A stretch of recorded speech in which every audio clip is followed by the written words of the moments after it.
Ladies and gentlemen, it's time to welcome you in for a little Grhino Talk, a fitness, health, and wellness podcast, or a fitcast, if you will, brought to you by the folks at CrossFit 920 in Titletown, USA.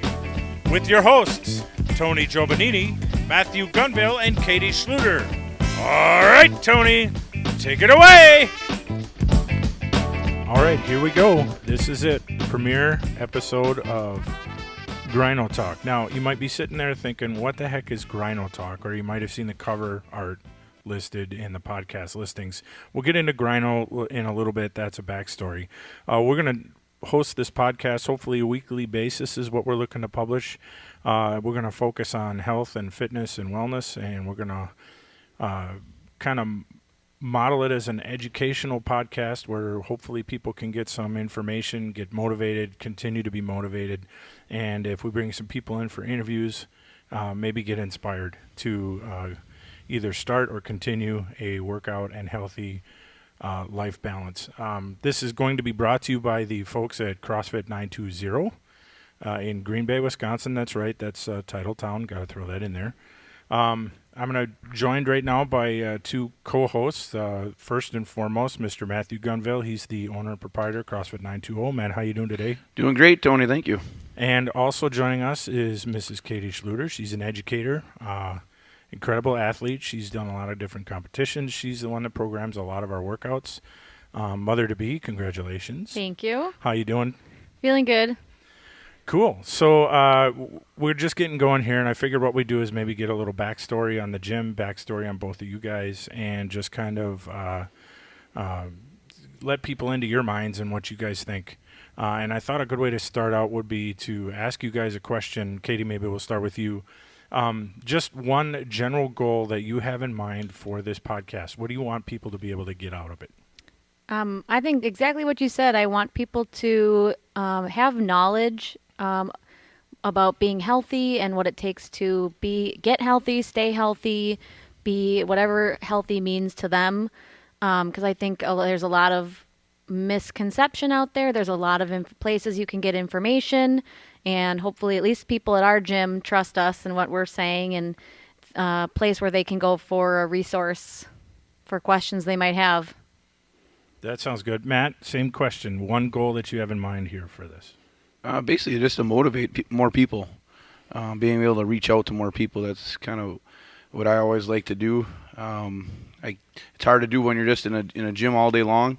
I know there's a lot of people out there that are probably looking for answers and looking for help. So hopefully we can do that with this podcast. Sounds great. That's perfect. And I'm a member here, and I can't tell you how much these two people here sitting at this table have meant to me in my personal journey. So hopefully we can get some information out for everybody and just get them going. So, all right, let's do this. I've put together a little questionnaire if you guys are okay with this. All right. Okay. So I'll ask, and then we can just kind of have you guys answer the same question not at the same time, but I'll ask the questions. You guys can just give us the answers, and we'll get so the people out there listening a little bit of information on you. So. I don't know who wants to go first, but where are you from? Where were you born? Matt. Green Bay, Wisconsin. That's where I was born and raised, and been here ever since. Katie? I've also always lived in Green Bay. Nice. And when you guys are in where'd you go to high school, and what kind of athletics and that kind of stuff did you guys get into when you were there? Oh, well, I should also point out Matt and I were not in high school at the same time. For a while there, I was like, man, that sounds pretty good. I know. I wanted to say you also lived in Green Bay a lot longer than me. I went to Notre Dame Academy for high school. I played soccer until I had some issues with my knee, but I ended up being the manager for that. And then I played volleyball all through high school and ended up going into college and trying out for the volleyball team at St. Norbert College. So I also went to school here in Green Bay my entire life. I've never lived more than 15 minutes away from my mom and dad. But so I've been active my whole life. Mostly, like I said, soccer and then volleyball.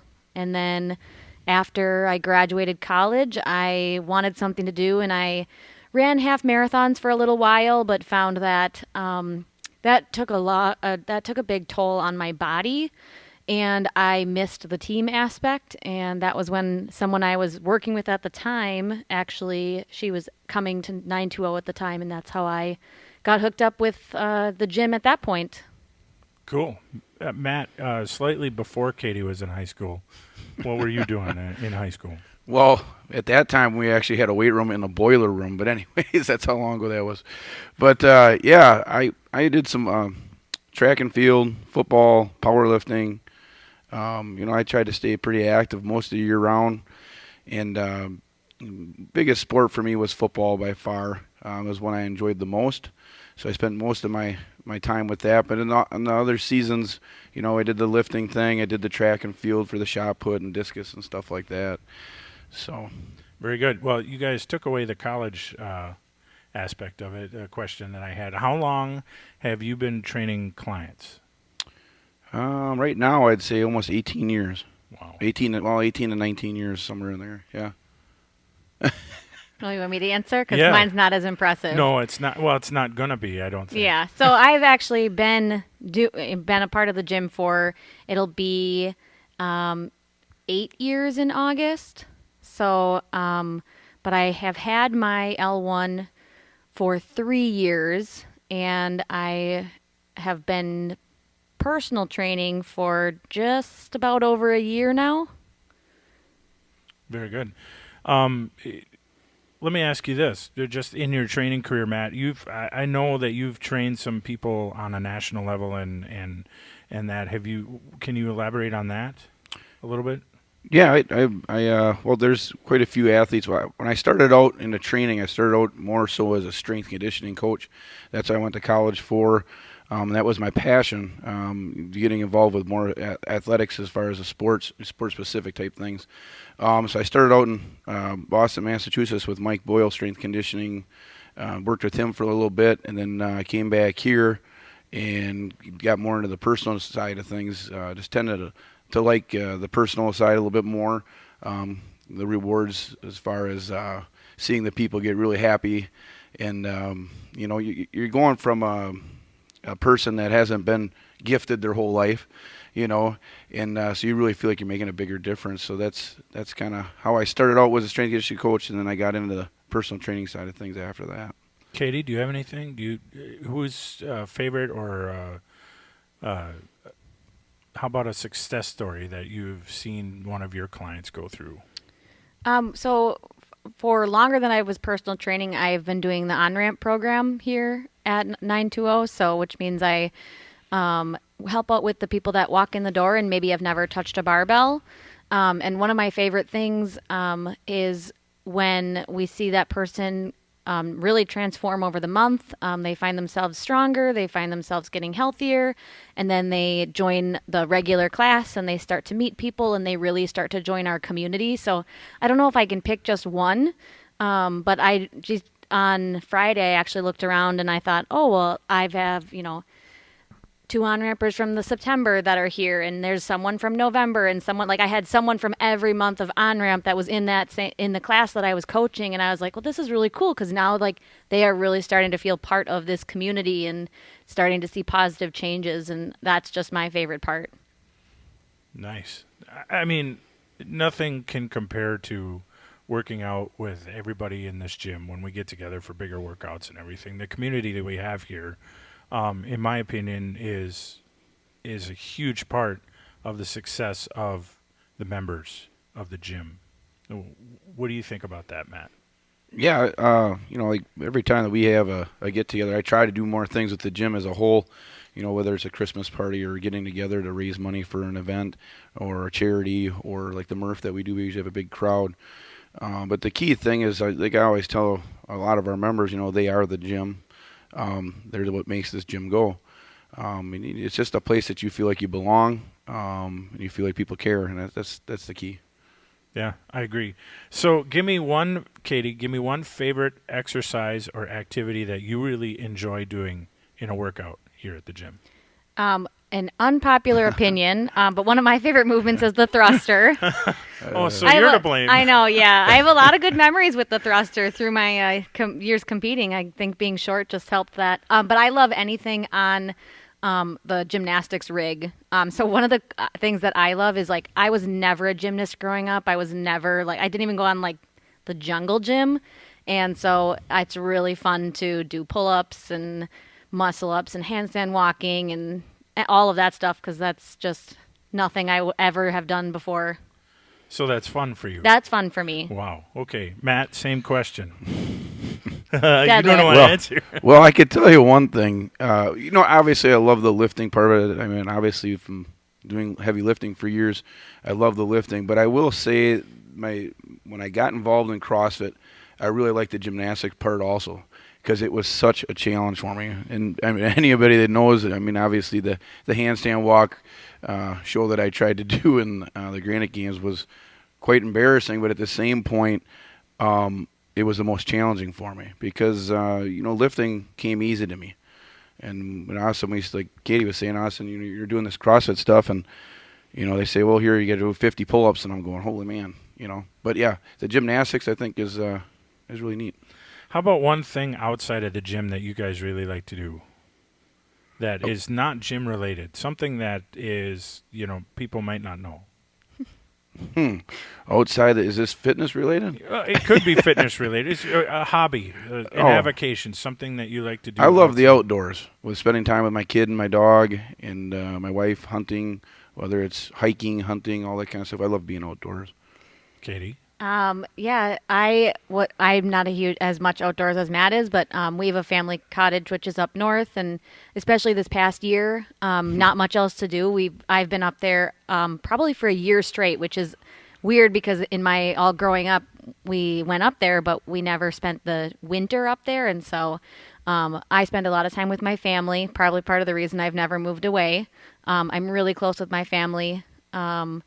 My mom and dad and brother and sisters all live around here. And then, so just hanging out with them and doing that stuff. Well, great. So we're getting to know these two. I think we can, I don't know about anybody else, but I can't wait to hear some of the stuff that you guys have to share with everybody. So we'll move forward into the next segment and see what you guys can drop some knowledge on us, all right? So we're here with Matt and we're with Katie, and we're going to talk a little bit about CrossFit and the who, what, where, when, and how of CrossFit. So Matt, I'm going to you because we were just talking about this in the break. What the heck is CrossFit? You want to define it for us? Well, what I always think is it's pretty much everything. It's funny that you ask the question because a lot of times new people come into our gym and they'll be like, oh, what is it? And I'm like, well, it's probably a bunch of movements you've already seen or have done. But basically, in the layman's terms, it's a lot of high intensity, more functional type movements. You don't have to use a lot of machines. And then it's always varied. So every day that you come in, typically there'll always be a different type of workout. Okay. So basically, if you give it the nerdier type of term, it'd be more of a high intensity, constantly varied functional movements is pretty much what the workout would be consisted of. So that's basically what CrossFit is. I would tell the average person, the normal person that walks into our door that's looking to get involved, that's not what I would say to them. I basically tell them that it's a group of people working together to get better, and we do all different types of things so we can be good at all different types of movements. So that to me is really what it comes down to, but those are the definitions I could give you. I could tell you from personal experience. I mean, a lot of my friends are like, "You CrossFit? How do you do that? How are you?" They're all afraid of workouts, and I tell them there's nothing to be afraid of because even in a workout, when it's prescribed that use X weight or Y weight, we still get to scale things. Yep. I think that's a huge common misconception in CrossFit is you have to be previously fit or already active in order to do CrossFit. Well, that's when the games came out and got really heavy. There was a kind of a problem I had as an owner. I love the CrossFit Games. I love seeing all the great athletes, but it makes it more difficult for us to get new people in the door because that's what they see on TV. And they're like, wow, this is what these people do, which some of them do, but it's a very, very small percentage. So, yeah, definitely I watch the games beginning to end every Yeah. time they come out each year. And the one thing that I keep getting, if you listen to the commentary, the people that are talking, they're very good with saying, look, these are elite athletes. These weights are elite weights. These are not types of workouts that you ought to be trying on your own. And that's the one thing I do tell a lot of my friends who ask me about it. I say, well, we're not doing what they're doing. We're doing other stuff. And just because it's CrossFit doesn't mean that we're, some workouts, yeah, they're 20 to 30 minutes long. But other workouts may only be, where we're doing a workout for time, may only be 5 to 7 minutes. Right, Katie? Yeah. I mean, there's ways to scale everything. There's no need to be afraid of this. No, I mean we have. You look at our gym alone. We have some people in their late 60s. We have people that just started walking again, and we also have some veterans that are working on with us. That are very disabled. So yeah, pretty much anyone can do it. And I can't even honestly say I'm a good example of someone, because I think people look at me and I'm by no means as elite as the people at the games, but people will look and I'll say, well, come do CrossFit with me. And I'm like, well, I can't do that. And I want to say, well, let me introduce you to Mary. Let me introduce you to Lee. Let me introduce you to someone that's not, doesn't do this for competition, because those are the people that are really doing it just for everyday living. Yeah, I agree. And one of the things that I always tell people about workouts is, when we do a workout, if it's a workout for time and you're the first one finished, you don't get the most cheers. The person who gets the most cheers is the person who's finishing last. They're the one that is getting, because nobody leaves after they're done. Everybody sticks around until everybody is done with a workout, and that's the kind of community that CrossFit has built. And that's a special thing. And I've been on that. I've been in that position. The only person that's last is the one that doesn't do it, in my mind. So you look at that too, as the workouts, why they cheer so much is because everybody is given the same task of a certain amount of work to get done. And once everybody gets it done, everybody is successful. So no one takes last, no one loses in reality. Yeah, it doesn't matter how you do it. And, people might say, well, I didn't do it as heavy as you, or I didn't do it as fast as you. And my response is always, you did it to what you can do. Exactly. You did it to your ability level, and what you did was amazing. Yep. And that's what I hear Eric telling me all the time. Hey, you're doing the movement. So you're still doing the movement. Yeah, you might not be doing this or that at this weight, but you're still doing the movement. So yeah, to me that's a big thing, and that's a confidence booster. Maybe talk about that in terms of just CrossFit being able to boost somebody's confidence in their workouts and having it carried to their life outside the gym. Well, yeah. Exactly. There's a lot of times as coaches, we start with these people in our on-ramp program, which is amazing. But then all of a sudden, even us as coaches will have an eye-opener. Like, you see one of those people 3 months down the road, and you see them doing, whether it's a muscle-up or a toes to bar for the first time, or maybe they're doing a bunch of them already, and all of a sudden it clicks to you like, holy cow, this person's come a long way already, so. I know when I first started thinking like, oh, I might be interested in actually coaching other people in this. I did a lot of watching Matt.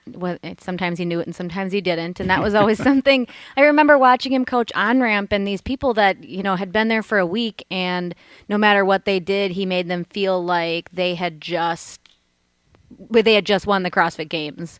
And I know as a coach, that's always something that I think about, because Matt's so good at that, is just reminding people that what they're doing is, no matter what it is, that it's amazing. And I keep using that word, but that's, he gets really excited and he gets really pumped, and it's not fake. It's totally real and authentic excitement for them.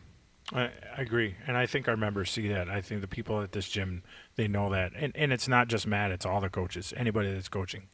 They see that genuineness is what I call it. That just that 100%. Okay, you're going to do this. And I'm not going to lie, there are times where I look at the workout coming into the gym, I might go, oh, this, yeah, I'm not going to like this. But then you go through it and you get done and you get this really big sense of accomplishment. So, it's a big win for a lot of different people for a lot of different reasons.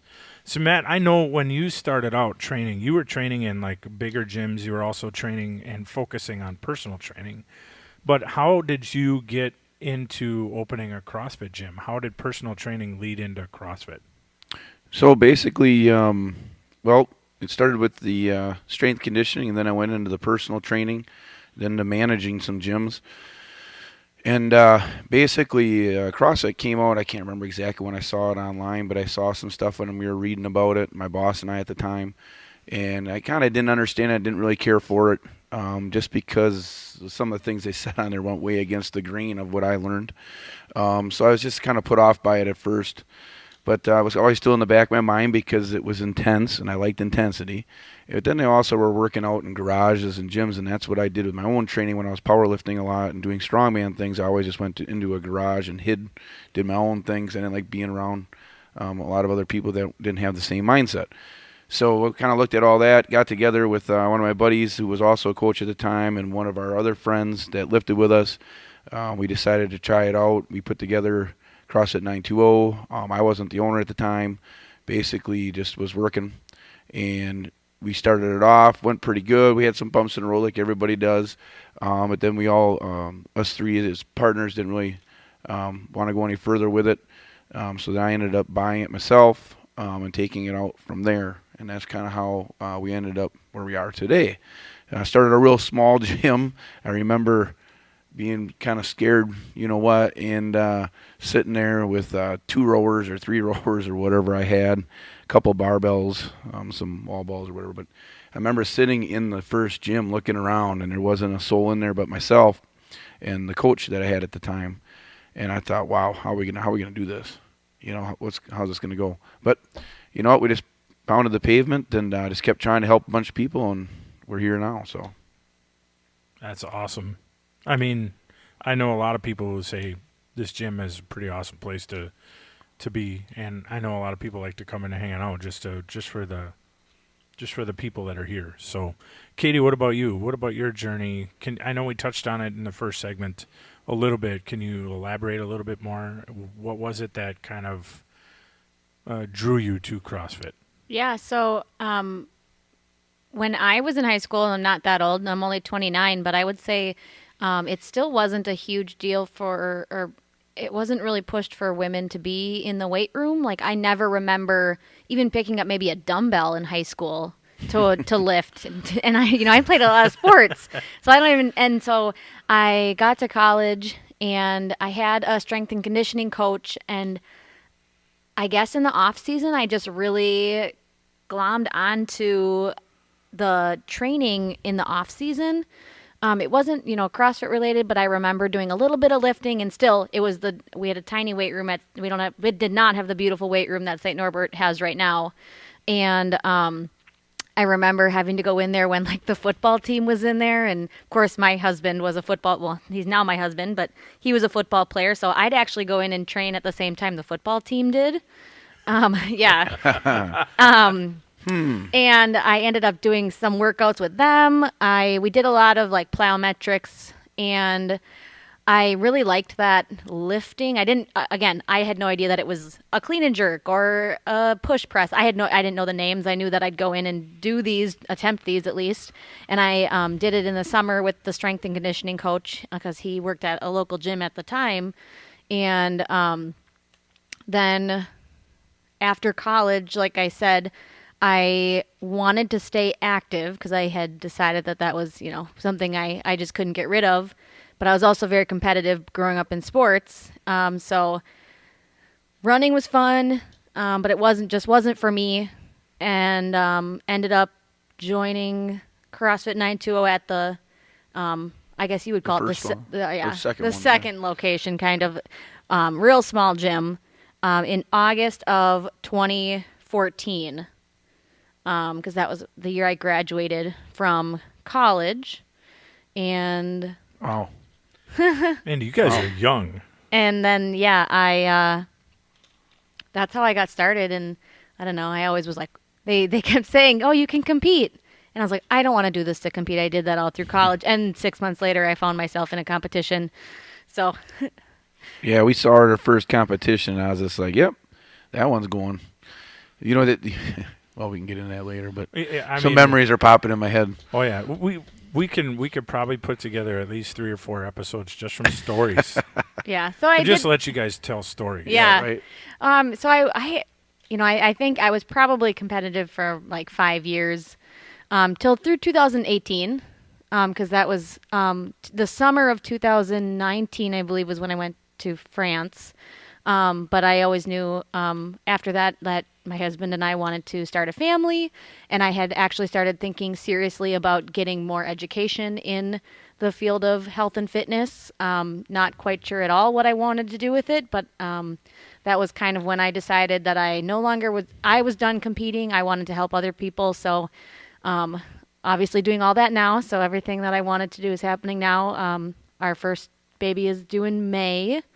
And then I'm currently getting my master's in exercise science, so fitness and health promotion, which is a lot of applications here, and I'm really happy that I am doing that. Excellent. Well, thanks again for you guys joining here. And like I said, we're going to have lots of topics out there. People, if you're listening, if you like what you hear, this is just the beginning, okay? So we're going to touch on a whole lot of different topics. If you like what you hear, give us a like. If you want future episodes, subscribe. Please subscribe. If you have content that you want us to talk about, some kind of a topic, drop it in a comment or a review on the for the podcast, and we'll take a look at that, and we will certainly put it on the list. And if you want Tony to do some burpees, you can throw that out there. No, Tony doesn't like that very much. I'm not a big fan of that idea. Although I will do them because that's true for every like. Yeah, every Tony like. We got to come up with something unique here. Oh, there you go. I'm liking this. Oh yeah. Okay. Oh, so and we for can every film like, it. all right, here it is. I'll make a deal. For every like we get for this particular episode, I will do one burpee. Yes. Okay. Get it out there, people. So people get the likes in. I'll tell you what, we're going to go even one step farther. Ooh. For every like, for every subscribe, and for every comment or review that we receive, I will do one burpee. Oh man, you're going down. I'm going to share this. I'm going to share it to everybody. Yeah, Matt set me up on that one. Sorry. So, all right, great. Thanks, you guys, for this great podcast, and we will see you in episode 2.